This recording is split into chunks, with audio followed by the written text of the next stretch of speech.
So welcome back, ladies and gentlemen. Hope you had a great time so far. We would now begin with our third panel discussion on the topic, M&A integration, challenges and factors that lead to success. Dhruv Mehra would be moderating the panel. Our guest speakers for this panel discussion are Pirita Näkkäläjärvi, Robert Tew, Chia, and Varun Parmar. Also, please feel free to share any questions that you may have in the Q&A box, and we will make sure to take them at the end of the session. So over to you, Dhruv. Thank you so much, Akanksha, and very good morning, good afternoon, good evening to everybody who's joining from wherever in the world you're currently located. This is the third panel discussion today, and I am the moderator for today's panel. I have a group of very well-seasoned M&A professionals that are, I think, quite excited to discuss the topic of M&A integration, challenges and factors that lead to success. Before I have the panel introduce themselves, just a quick overview of my background. I lead Mercer's M&A advisory business for Asia, Middle East, Africa.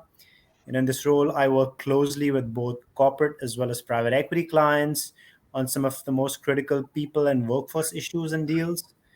I've advised clients across the M&A transaction lifecycle, so all the way from strategy planning through due diligence and then post-merge integration. And I'm currently based in Singapore, and I've been in the region for the last 8 years, where I've worked on probably a few hundred deals. And I've followed quite closely the exciting growth and evolution in the deal activity that we see across the region today. So without further ado, let's meet our panel. Ladies first, maybe. Pirita, would you like to introduce yourself? Sure. Really nice to meet everyone, and great to be here today. My name is Pirita Näkkäläjärvi, and I am director at EY Parthenon. I'm based in Finland, I should say, because in today's hybrid world, our main office is in Helsinki, in the capital, but I have been actually working all through the COVID time in the north. And currently I am dialing in from Norway, so we're very close to the different Nordic countries up here in the north. And I have long experience along the entire M&A life cycle. So I've been doing almost everything and anything you can do in the M&A value chain on different sides of the table.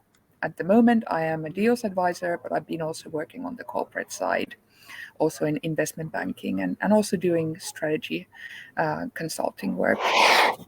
And at the moment, my focus is on M&A integrations and carve-outs, and that's the part that I had been missing in my career and in the last few years. I've been wanting to really dive into that end and understand and get experience on that. So very nice to be here. Thank you, Pirita. Let's move to Chia. Hi, Dhruv, and hi, everyone. My name is Chia. I work for Certis, a technology security group based in Singapore. I'm in Singapore. My remit covers corporate planning, strategy, marketing and comms, and HR. So I get involved in M&A at the strategic intent level, value creation level, and then I have to figure out how it's going to be tactically run in the integration so that it actually delivers the value after we've made the acquisitions. We've had a number of acquisitions over the past 3-4 years, and many of them have had to work very hard to think about how best to integrate or not to integrate them, depending on the situation. So we'll love to hear ideas and share some of my experience later on.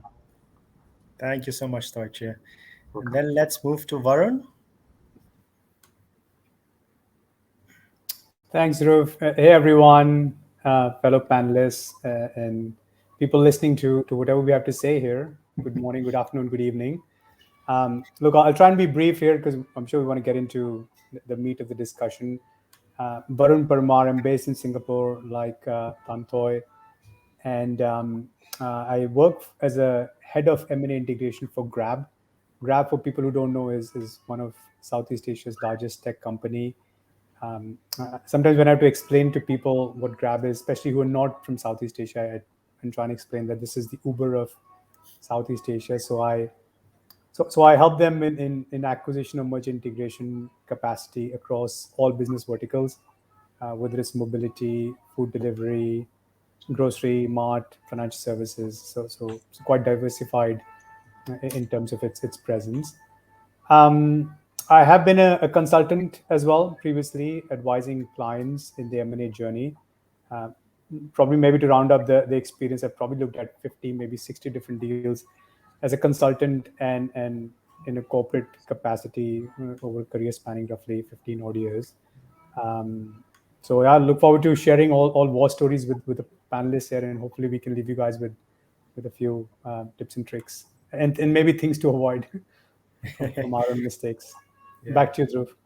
Thank you. And yeah, of course, I mean, people I'm sure would have seen the news about Grab, it being one of the largest SPAC listings in the US fairly recently. So that was very, very exciting for us here in Southeast Asia. And then finally, Robert, who's joining us from China. Unfortunately, Robert can't have the video on since we had to deal with some of the firewall issues, but we managed to at least get him on audio. So nice to have you, Robert. Thank you, Dhruv. So everybody can hear me? Yes, loud and clear. Okay, great. So thank you for being here. Thank you for being invited. And also to see some familiar people actually that I know. So my name is Robert Yu. I am the partner for Global PMI Partners. I'm currently based in China. And so a little bit about the firm that Global PMI Partners are cross-border global consulting firm. And we have about over 200 partners around the world. Primarily focus on post-merger integration. So that's our pure focus.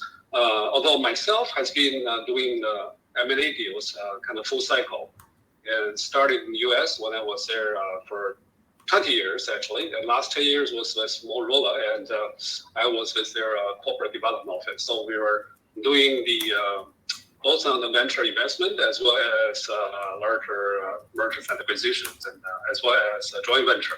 So I come back in about 10 years ago, come back to China and focus on helping our client both going outbound investment from China to other part of the world, Europe, Asia, North America, or also helping our client from Europe or Asia come into China for investment or doing deals.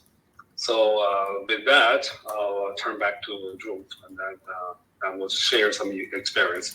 By the way, so in the last 3 years, we have been, I personally have been involved in about a dozen projects, mostly cross-border in nature. So either joint ventures or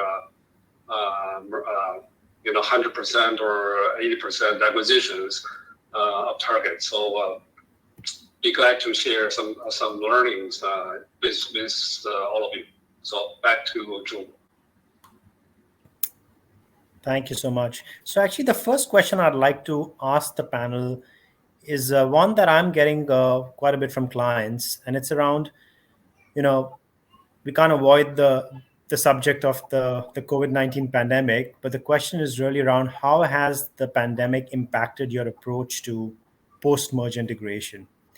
And based on the M&A research that we've done at Mercer, we found that many companies that had started their transformation efforts even prior to the pandemic actually accelerated their transformation agendas rather than slowed them down. And this meant reviewing their portfolio of companies or businesses and divesting or shutting down the underperforming or non-core businesses, and then reinvesting that into high growth areas. And we've seen a lot of companies across industries add digital capabilities. Now, this, of course, requires a very different integration strategy than what we've seen in the past. So I'm curious to understand how you have approached this for your organization or for your clients. And I thought maybe we'd start with Varun, since he's been involved in several acquisitions at Grab, to just hear your perspectives first. Yeah, no, happy to perspectives or sob stories, whichever you wanna look at it. Look, I think COVID definitely has impacted our lives in different ways, personally and professionally. Specifically from integration perspective, I find that that quality of decision making has gone down. And why that is the case is because we're doing due diligence on Zoom. We're doing due diligence and integration planning on Zoom. We're doing integration execution sometimes on Zoom. And for people who've done integration, including this panel, I'm sure you'll realize how connected to the real world integration actually is, and how difficult it is to actually not be present, not get a sense of ground realities, and then being able to execute.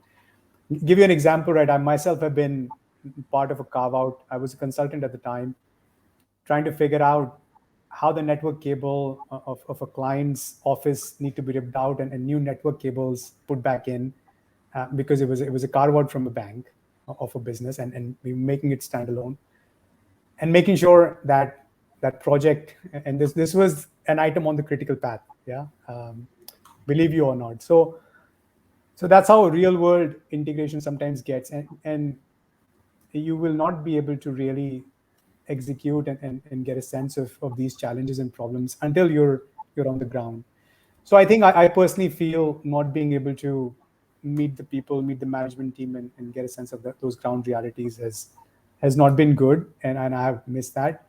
So that is a goal in 2022 to make sure I get out on the road more often, which I have been out already twice, and planning for travel next again, and I find that is working out much better again now. So I think that's how I would reflect on how COVID has threw a bit of a spanner in quality of integration planning, execution, and now I think it is time to bring it back.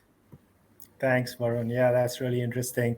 Deutsche, I wonder, I mean, you run or part of a business which is manpower heavy, right? I'm sure this is an area that is definitely of concern. So how have you and how has Certus as an organization dealt with this? Yeah, so acquisitions, like many companies, either for us, either extend into a space that we have very little experience in, and we want to buy the capabilities, or it's in an area where we want to expand for scale. So the experimentation to areas that we are not so familiar with certainly has taken a bit of a backseat, because the risk is just too high with COVID, and you can't quite really smell the business that you're unfamiliar with.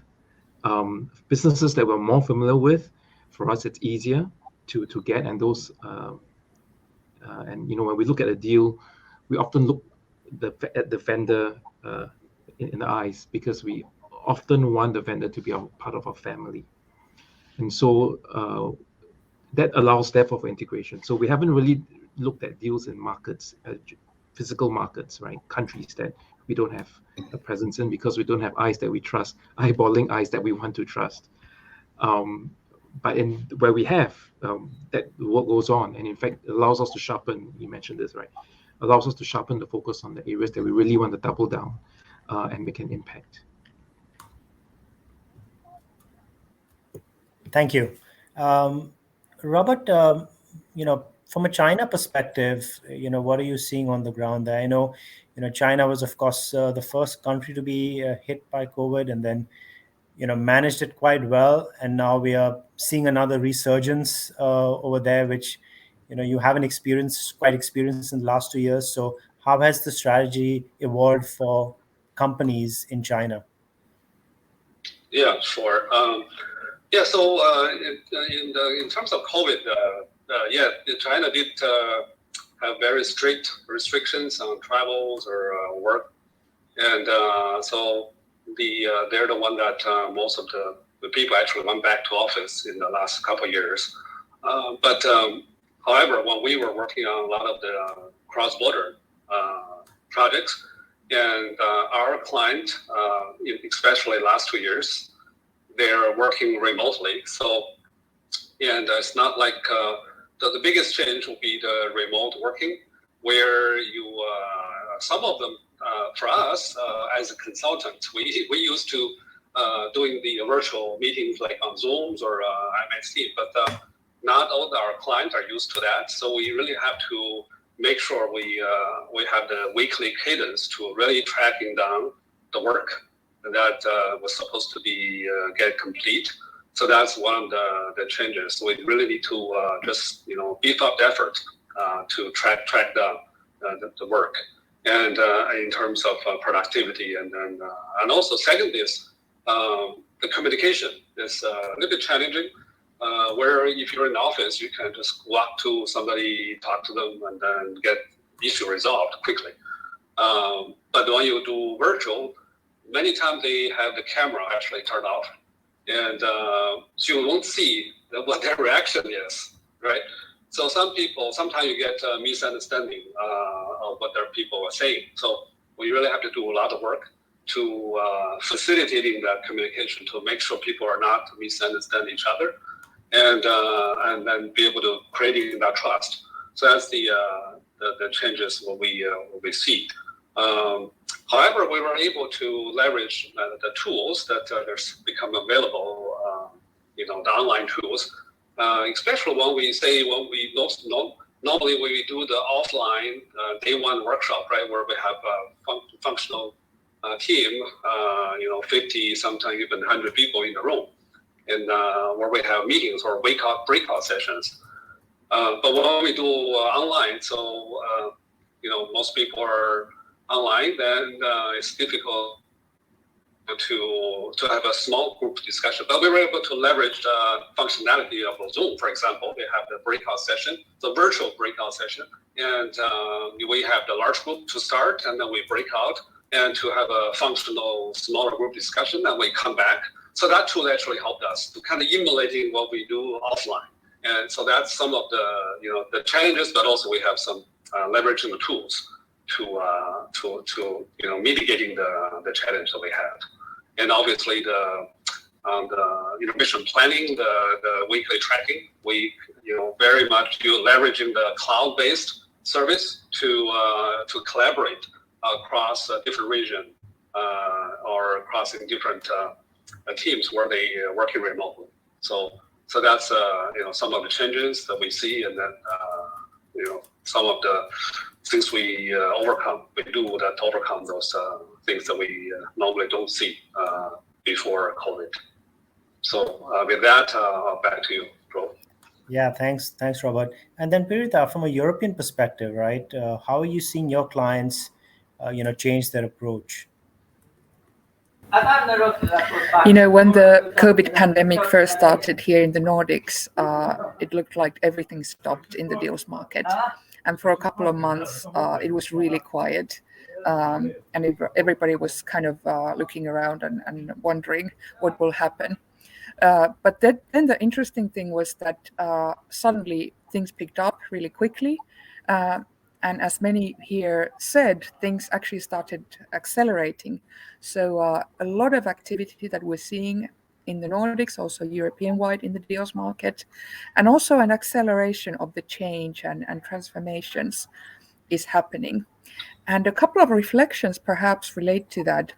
Now that we live in the Zoom and Teams world, and it's seemingly fairly easy to organize meetings and jump on the Teams call and connect wherever you are in the world, it perhaps creates a bit of an illusion that things move as quickly in the real life, so to speak.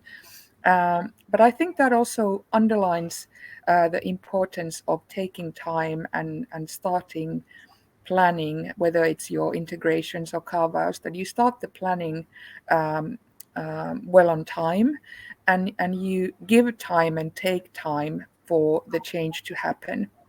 So although we can easily come to a video call together, in reality, making that connection, creating the trust, understanding what the other side is saying or what the parties are saying, it takes time.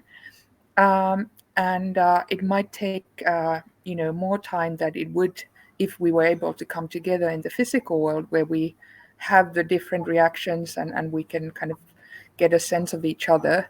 But in these video calls, you at least we've seen that you need to spend a lot of time together, and you need to speak sometimes in smaller groups, sometimes in bigger groups, to build that common understanding.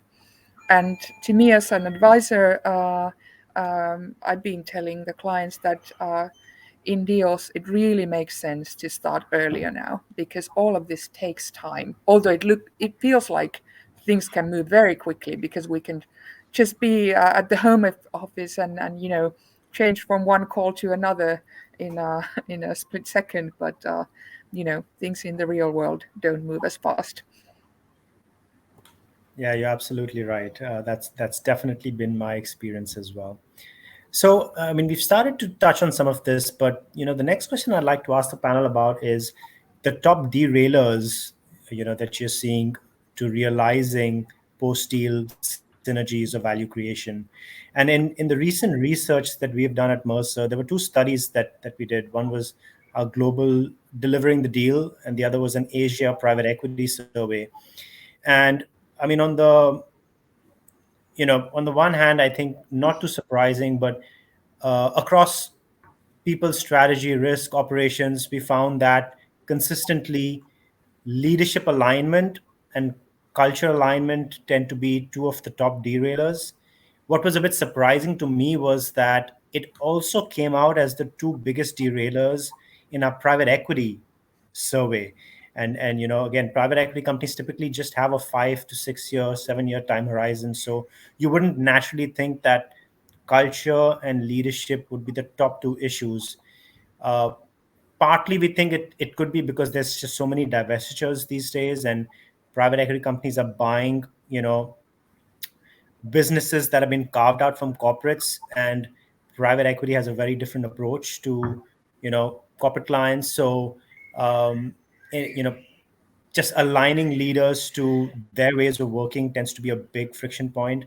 Of course, the other is the whole COVID pandemic, and that not having that ability to sit down in front of the leader and have a discussion and look at them and build trust. But I want to check with the group. Is that something that you're also seeing? If not, are there any big derailers that you think are worth mentioning? And then how are you sort of tackling these derailers? So maybe on this one, let's start with Deutsche, because I know we had a pretty interesting discussion about this when we were prepping for this call. Yeah, I think with COVID and basically it's thrown so many challenges into our fray and so rapidly in that combination that we're all making micro decisions at a pace that we think we can do because Zoom allows us to do that, right? The fact is, we aren't making necessarily the quality decisions when, or rather, we aren't making the decisions that we think other people think are quality decisions if we are first not aligned in our values and our beliefs and how we want to make those choices, right? And so it's no wonder, right, that people, for us, has been, and culture, which is linked to values as well, is number one in pre-deal assessments of targets, getting to know the vendors and the targets well, and during integration. Our biggest nightmare is if halfway through a bit of an integration, the key people in their leave or the culture turns out to be completely different from what we thought we saw. We know we're in really, really deep trouble. And then you throw COVID at it, and all the decisions that you thought you had kind of figured out how to make because you had all these plans, right? Somehow there's no more high tide to float all boats, and every small decision is a big decision. What used to be a small is just a big decision. It'll be a mess. So absolutely, big one for us. Yeah. And then Pirita, how about you? What are you seeing? I would echo what your research says. These are really big issues, and I think they have always been. Maybe we are somehow more aware of them now, but it is true that leadership and culture are really big stumbling blocks in deals. And and they're also very much connected. Leadership needs to understand the culture, both your own culture and the culture of the company you're acquiring or you're coming together with for a joint venture. And it is just like my fellow panelists said here, there are small things that can turn into really big things and vice versa. And in the perfect world, in deals that go very smoothly, everything seems so easy and so logical and somehow rational. But there's a lot of work behind all of those details to get them right and to have the crystal clear rationale for the deal, and that everybody's on the same message and everybody's talking about the same or telling the same story, and things are coming together. So there's a lot of details and a lot of planning behind something that looks so easy and so smooth. Well, coming back to my message of taking time to plan and starting to think about integration and the change and the transformation early on, so that you can really prepare for all sorts of things. And sometimes it's really the small things that come up during the negotiations or during the planning that you really need to understand the importance of, and grab those and kind of bake them into your planning and understand the impact of them. Yes, definitely. In those deals that I've seen, well, perhaps not failing, but taking time to become a success, and also in those deals that have been really good from the beginning, it always boils down to leadership and culture in some in your one way experience, or another. Pirita, are more companies now trying to at least do things like formal leadership assessments, culture assessments early on, whether it's right after signing or early on in the integration process? Or do you find that it's still done in a very informal and not in a deep way? Unfortunately, the latter. So I think there is an understanding often that these are important things. But many times then they are perhaps overlooked, or companies that are thinking that we can do those later down the line. And maybe there aren't that many formal or systematic processes around these. Of course, some companies do this, but unfortunately not all of them. And sometimes it's, I don't know, perhaps wanting to be cost conscious and think that these are softer things you can sort out later on. But I wish that more companies were taking the cultural and kind of the change management aspects as part of their planning earlier on. Yeah. Varun, I'd like to get your perspectives on this as well. Happy to provide my thoughts. As I'm sure everyone has heard how difficult a question this one is to answer, leave alone trying to solve for these issues when you're doing a large scale integration. So look, I think in my view,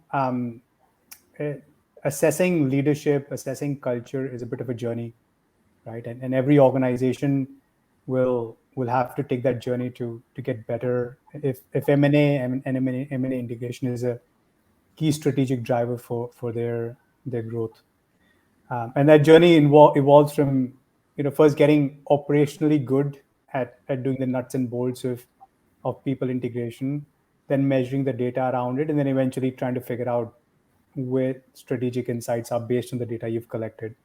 Right? For example, we've done X number of integration. What is our founder retention metrics over these integrations, and why are they good or why are they bad? Yeah. So I have to say that we, at least as an organization, are in the first half of that journey where we've gotten pretty good at the operational bits and nuts and bolts of getting people integration right. We have started collecting a lot of data. We're at a point where now we are starting to scratch the surface on the potential of leveraging that data to drive better deal success on the back of leadership alignment, deeper cultural assessment, culture simulation. So I think that's probably where we are in terms of our journey, at least. One thing we've tried to do a bit better, maybe try and mitigate while we're assessing our capabilities there, is trying to ensure accountability at between leaders, at least from pre-deal stage.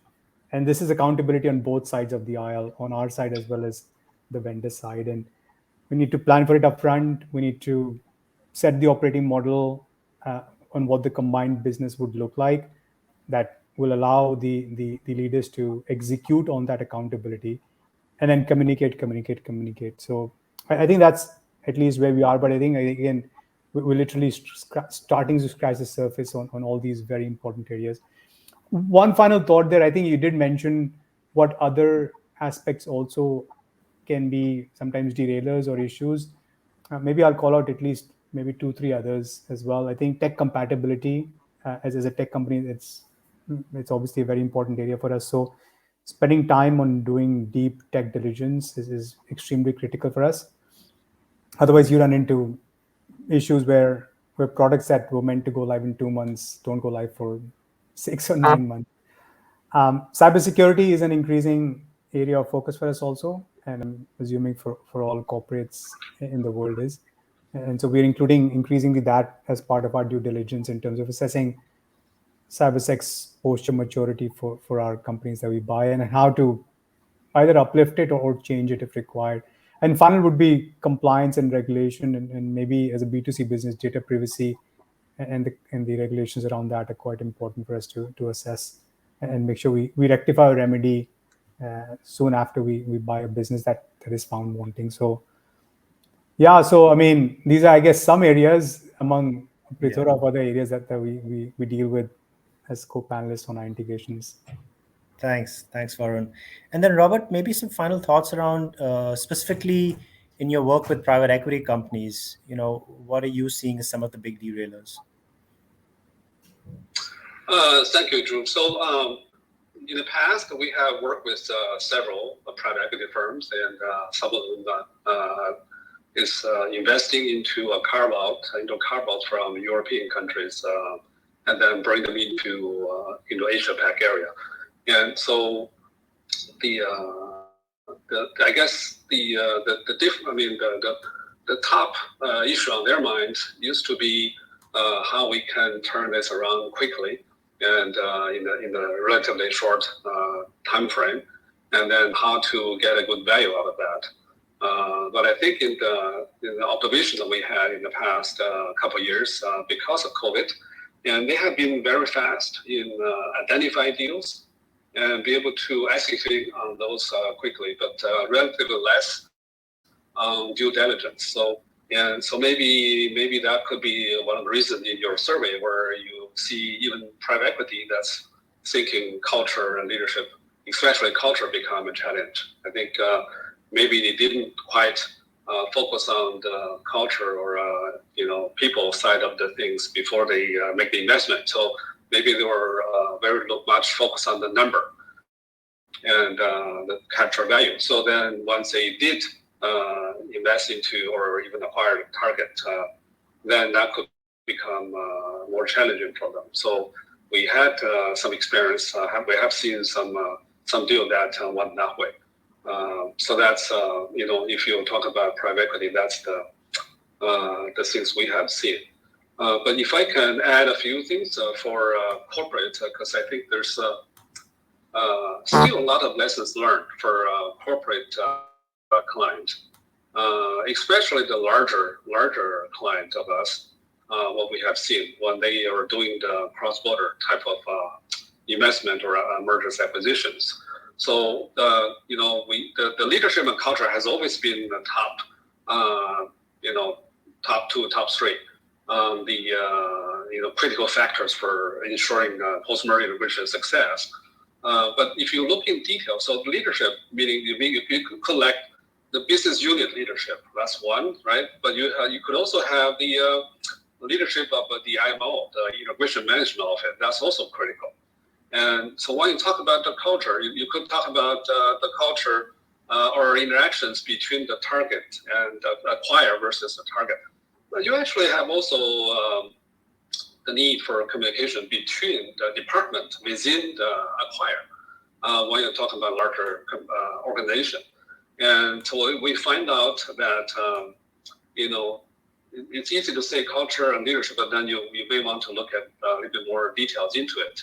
And to make sure you really have a very clear integration strategy. What I say clear is not only people understand it, but they also fully agree, and then they really know what that really means when it comes down to individual work stream or individual functions.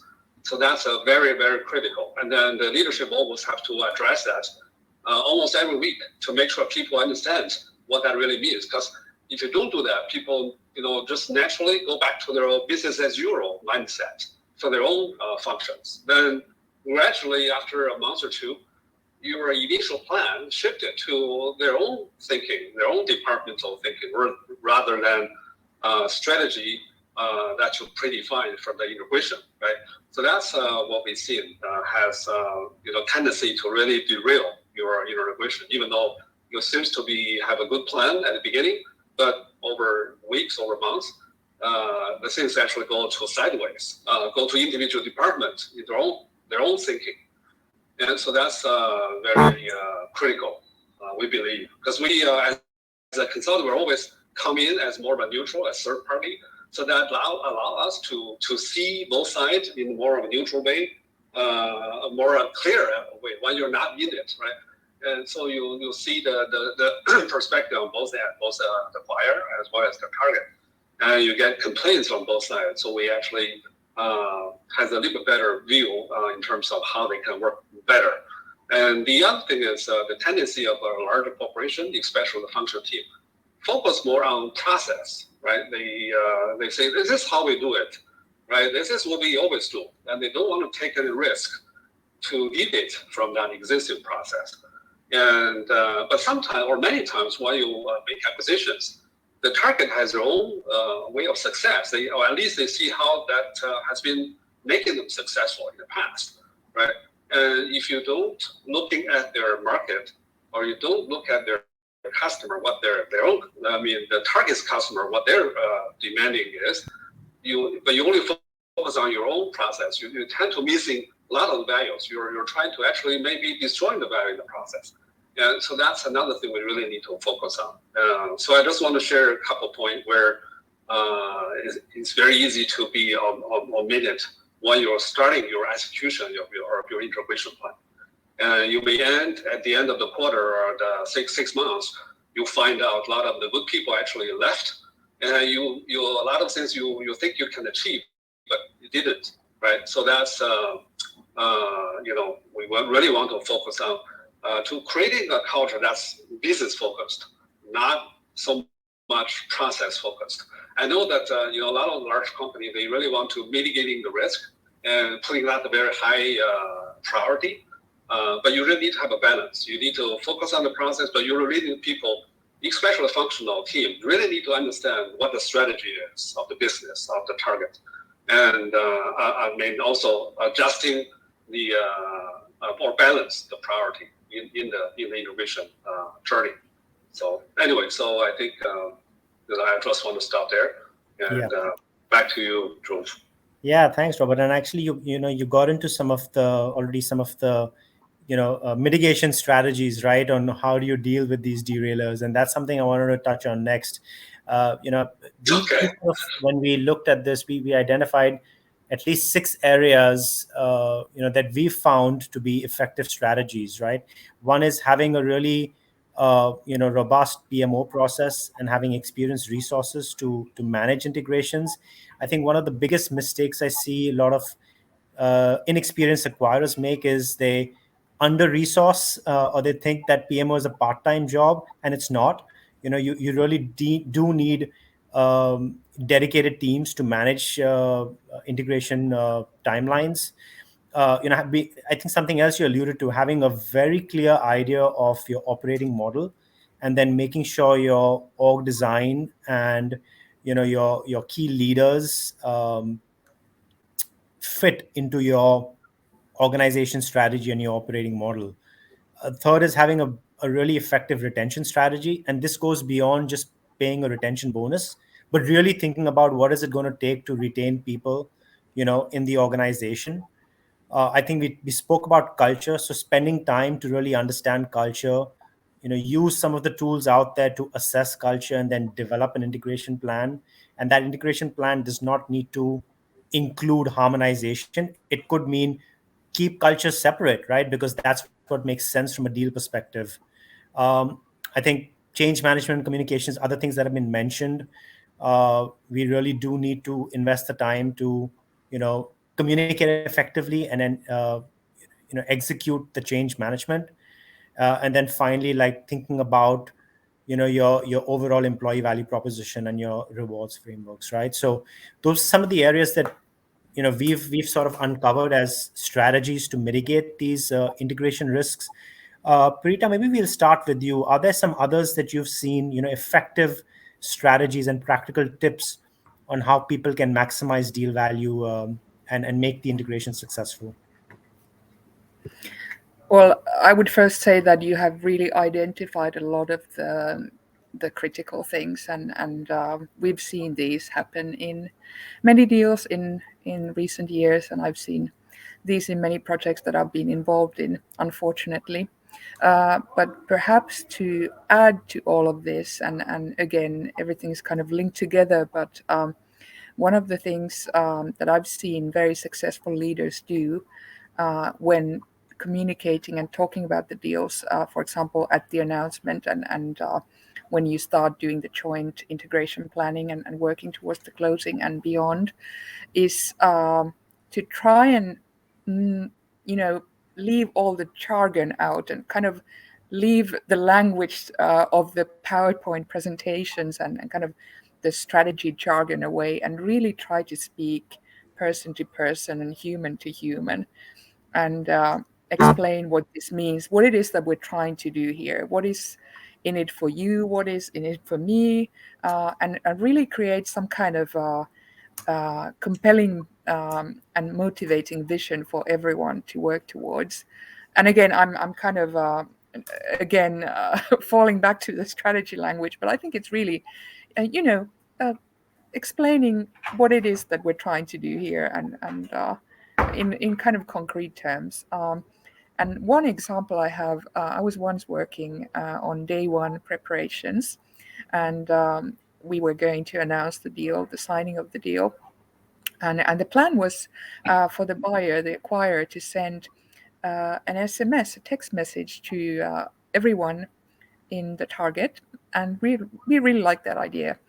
And one of our job was to draft that very short message, that could be received on any and every phone of the target employees. And I must say that, our first draft was too technical and too, just too boring and too kind of somehow cold even. And one of the executives said in the meetings when we were discussing this, that let's start from the beginning. We want to, really welcome them and say that, you're coming to our company, and they wanted to use kind of their language and how they address each other instead of talking about these, we have signed this transaction and so on. And I really like that, connecting as human beings and explaining what is happening and creating kind of that motivation for everyone. Thank you. I really like that example. Yeah. Varun, let's get your perspectives. What are some of the strategies that you've seen used quite successfully? Yeah, look, I think folks have covered largely all the things that we try and put at play to make sure we don't get into challenges down the road. Resourcing is a key one. Getting the right experienced people into the game is another one. Accountability is interesting one. I think Robert brought up some very interesting points around the operating model and why that is important. For example, how after a transaction, how not just the CEO would speak to CEO, but also how the head of finance would speak to the head of finance, and what could the reporting lines there would be, what the roles and responsibilities there would be. So not ignoring the, while business is important, but not ignoring the corporate side of things, and making sure you look at integration from a holistic, full organization perspective is key. Maybe one cheesy one I'll add as my input to the discussion is, do not think of integration as a post-closing exercise. Think of integration at DD stage, and maybe even before DD, to make sure you're actually building the plan as you're doing the DD, and knowing a bit more about the organization, the people, the subtleties as the DD is going. Otherwise, if you start thinking about integration planning after you close, then you're just fielding, you're not solving problems. You just be fielding from that point on. It's a very slippery slope. And so, anyways, I'm surprised I'm the only one saying it. I thought it would have been said, but that's the easiest one to call out. So think about integration earlier. That's a great one. Yeah. Deutsche, how about you? So 3 things. Building on what Varun said, we have a integration playbook which is updated every time we do a deal. We throw out bad ideas, we put in new learnings, and it is actually a document that goes as part of our duty, and it never gets ignored. In fact, often our duty work gets derailed because somebody hasn't paid attention to something inside the integration playbook, because they probably thought, often it's new folks, right, will think, integration, we'll deal with that later. So that's number 1. Number 2, I think the folks running the deals are often filled with adrenaline, with either happiness, unhappiness, worry, lots of emotions.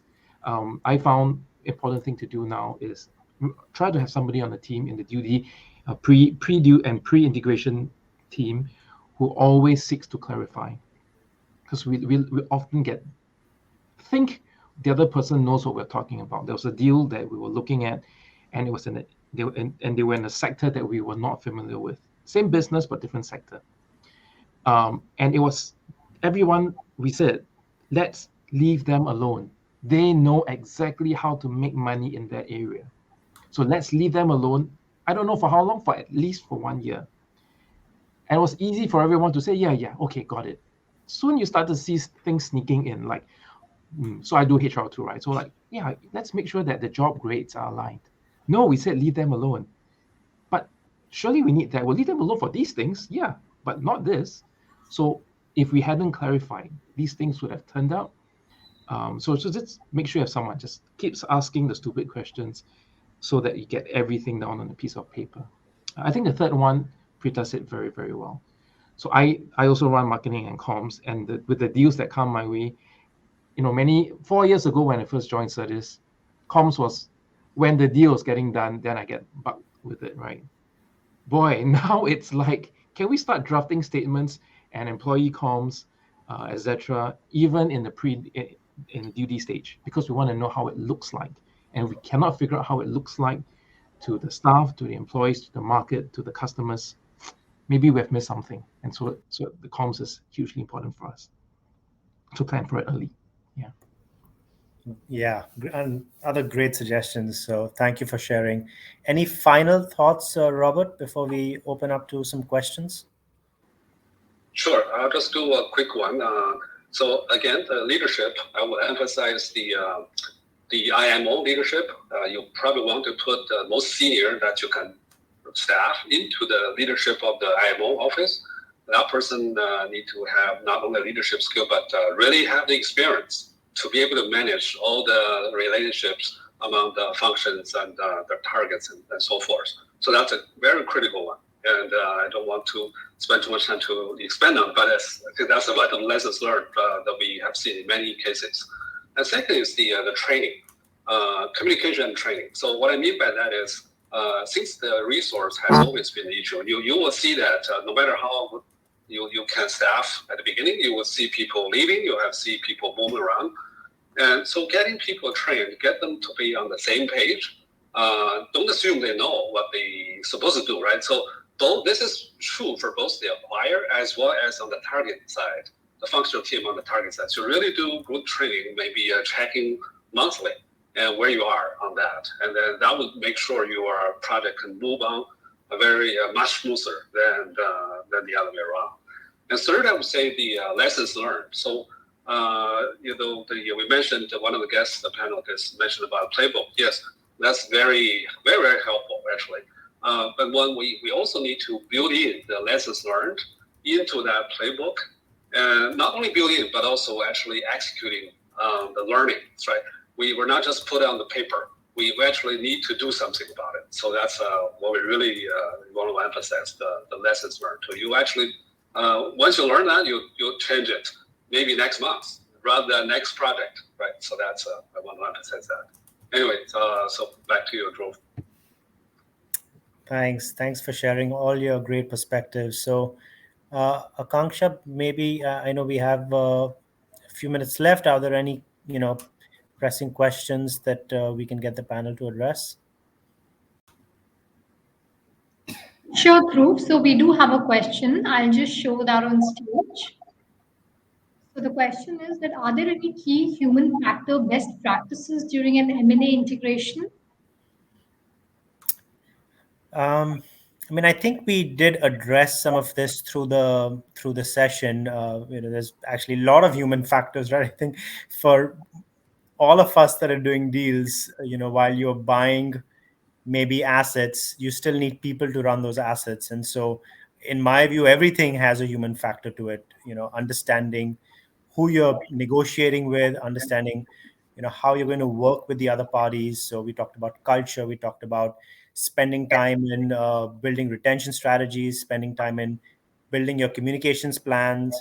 Panel, is there anything, that you'd want to sort of highlight here? If I can jump in quickly. So I think the human factor is the most critical. If, in pretty much every project you see, the human side, the soft side, we call it, is, I think, should be the number one of anybody's mind. And you need to create the trust. You need to not just to, understand the culture. You really need to creating the trust and be able to communicate, in a way that both sides understand. So yeah, the human factor is very, very critical. And in our case, we a lot of time we use local people. We so-called, like, if you even in the same country, like in the big in China, every province have their own subculture. So we would sending people that's really local, and then be able to communicate much better than people from other cities. So obviously for cross-border, you really need to have the local resource to help out. A lot better, a lot easier to create trust. And then later on, you can move, transition to other team. But at the beginning, you really want to address that upfront. So yeah, back to you, Dhruv. Yeah. Thank you. Could probably move to the next question. Yeah. So the next question is that how important it is to have a post-merger operating model in place before closing, especially when bigger companies acquire relatively smaller companies. Great. Varun, maybe do you want to address this? I think, if I remember correctly, two of us had a discussion about how earlier companies maybe had one integration approach which is fully integrate, but over time people have understood that there's varying degrees of integration. Yeah. You could focus on front office, back office, middle office. You want to just take this one? I'll take a stab at it and try to keep it brief, because I'm sure other panelists will have a view as well. So look, I think large company buying a smaller company, assuming it is in the same sector, I think the op model discussion and decision is quite straightforward. It is basically full assimilation. I don't know how many of you are Star Trek fans, but think of the Borg and think about full assimilation there. If you buy 10-member team that comes with 7 engineers, 2 front office people, 1 corporate finance person, then these people just get sucked into our respective BUs or corporate functions. Yeah, not much to think about in terms of op model.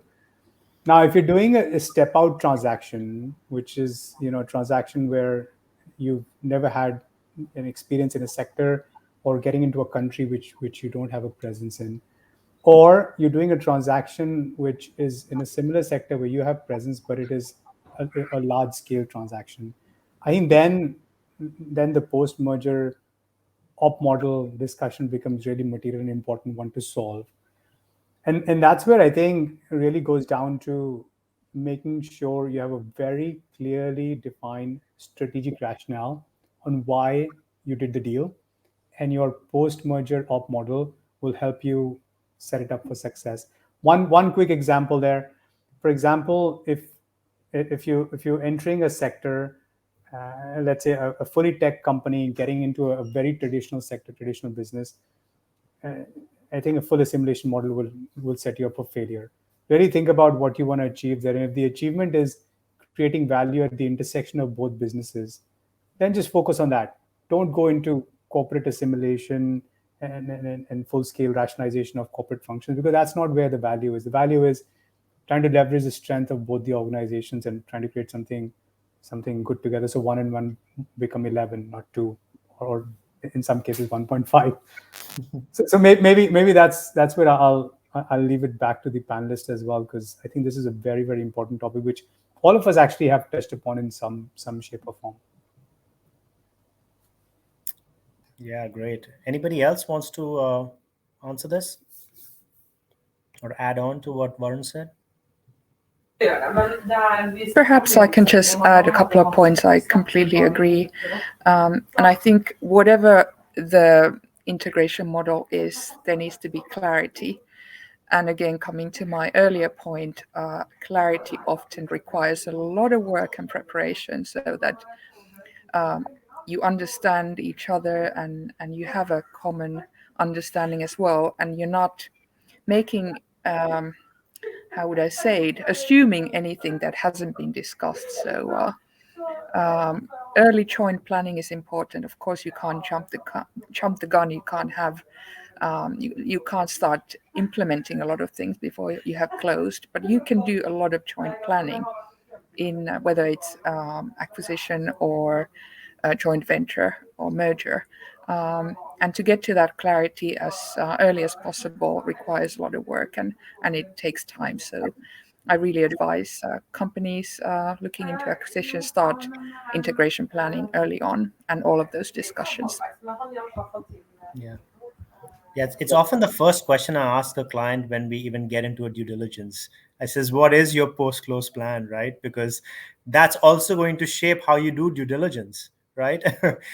So I think it is extremely important to have that very early on. This has been great. I really enjoyed speaking to you all. I know we are sort of out of time.